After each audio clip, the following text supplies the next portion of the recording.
नमस्कार दोस्तों, Dakshita Aaradhya blog channel में आप सभी का एक बार फिर से बहुत बहुत स्वागत है। तो चलिए आज हम लोग पूजा कर लेते हैं धनतेरस की। तो धनतेरस की पूजा कैसे की जाती है? तो धनतेरस पर धन्वंतरी की पूजा की जाती है और कुबेर की, साथ ही लक्ष्मी गणेश जी की भी पूजा करना उतना ही ज़रूरी है, क्योंकि ये धनतेरस है तो धन की देवी का तो पूजा होना ही चाहिए। तो चलिए शुरू करते हैं।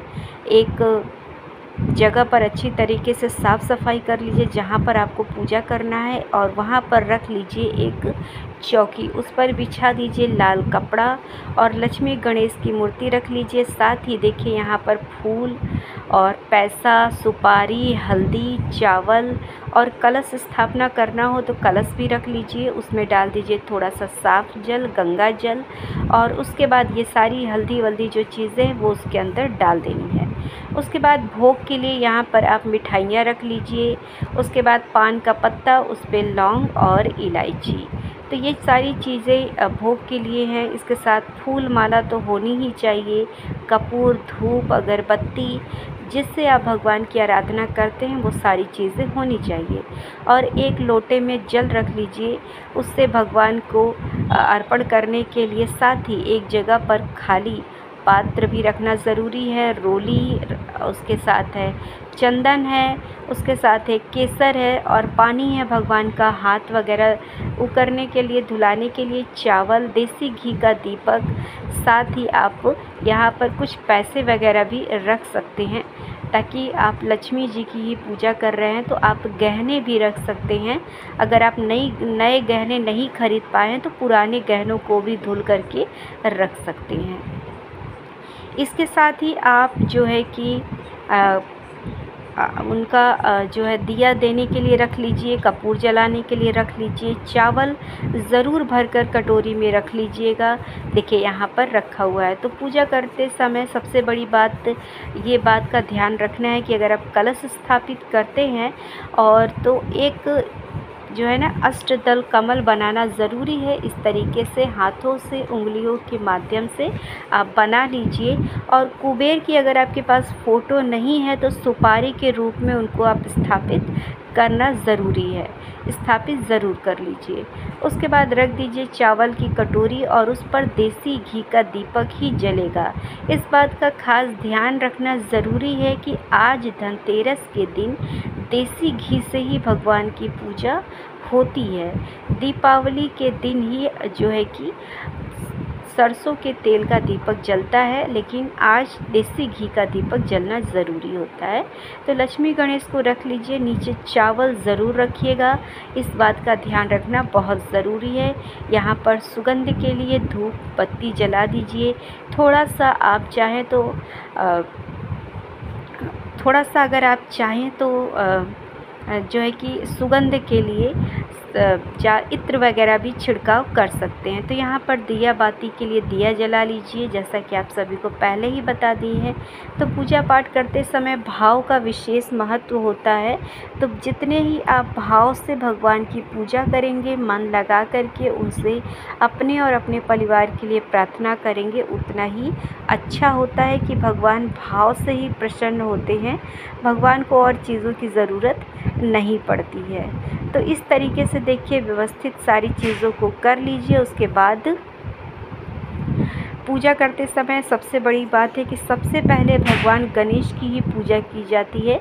इस बात का विशेष ध्यान रखिए कि सबसे पहले भगवान गणेश की आराधना करने का विधान है और उन्हीं की पूजा सबसे पहले करनी चाहिए।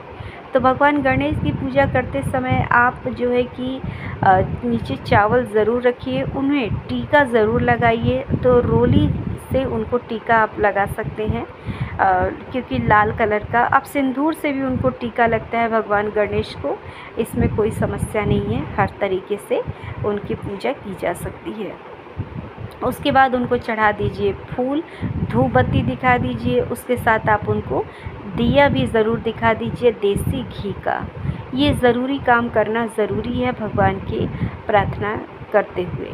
उसके बाद जो है कि उन्हें चढ़ा दीजिए फल, फूल जो भी आपके पास उपस्थित है, जो भी आपके सामर्थ्य है, आप उनके चढ़ा सकते हैं और उनसे प्रार्थना कर सकते हैं। अगर आपके पास मिठाइयाँ वगैरह नहीं हैं तो आप बताशे से भी भगवान की पूजा कर सकते हैं। वहाँ पर पान का पत्ता भी रख दीजिए जो कि आप लेकर के आए हैं। पान का पत्ता बहुत ज़्यादा शुभ होता है। और अगर आप कलश पे भी अगर आम का टल्लो या आपको अशोक के पत्ते नहीं मिल पाते हैं तो आप पान का पत्ता आराम से 5 ठो लगा सकते हैं, कोई समस्या नहीं है।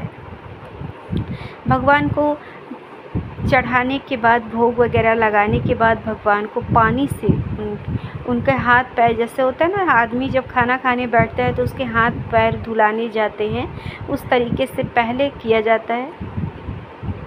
और उसके बाद भी, खाना देने के बाद भी ऐसा करना चाहिए, मतलब पानी का भगवान के ऊपर गंगा जल का छिड़काव करना चाहिए। उसके बाद हम लोग करेंगे कलश की पूजा। तो कलश में भी वही सारी प्रक्रिया करेंगे। पहले आप कलश को टीके हुए हैं 5 बार। अगर आप स्वास्तिक नहीं बना रहे हैं तो कलश को 5 बार टीक दीजिए, वो भी ज़रूरी है। आप चाहे तो मिट्टी का कलश ले सकते हैं और अगर आप चाहे तो पीतल का भी कलश ले सकते हैं। घरों में पहले की तरह आज भी पीतल का बर्तन मौजूद होता है तो आप उसका यूज़ कर सकते हैं। उसके बाद जो है कि उन्हें भी आप धूप बत्ती दिखा दीजिए, दीपक दिखा दीजिए। इस तरीके से जो है कि पूजा करनी है।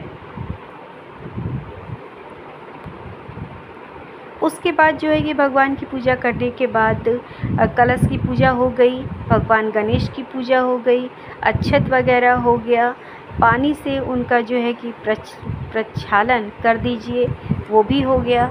उसके बाद भगवान कुबेर की पूजा का भी विधान है और उसके बाद पहले जो है कि माता लक्ष्मी की पूजा कर लीजिए।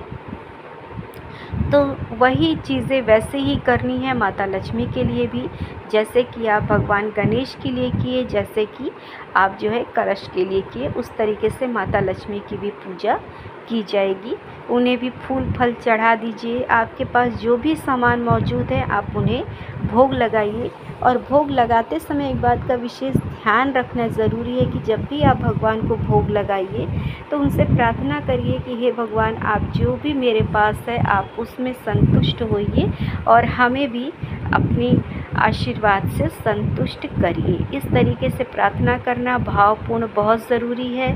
उसके बाद कुबेर की पूजा के बाद आप भगवान धन्वंतरी की भी पूजा उसी प्रकार से कर लीजिए, फूल माला से, अक्षत से, दिया से, बाती से। और उसके बाद जो है कि उनका भी प्रक्षालन के लिए पानी से उनके लिए भी कर दीजिए इस तरीके से। और लास्ट में आप जो है कि पैसे वगैरह चढ़ा दीजिए। पैसा किस लिए चढ़ाया जाता है? क्योंकि भगवान कुबेर या माता लक्ष्मी या गणेश भगवान किसी सब तो धन धान्य से पूर्ण है, लेकिन पैसा इसलिए चढ़ाया जाता है कि पूजा पाठ में अगर कोई गलती हो गई हो तो भगवान उसके लिए हमें क्षमा करें।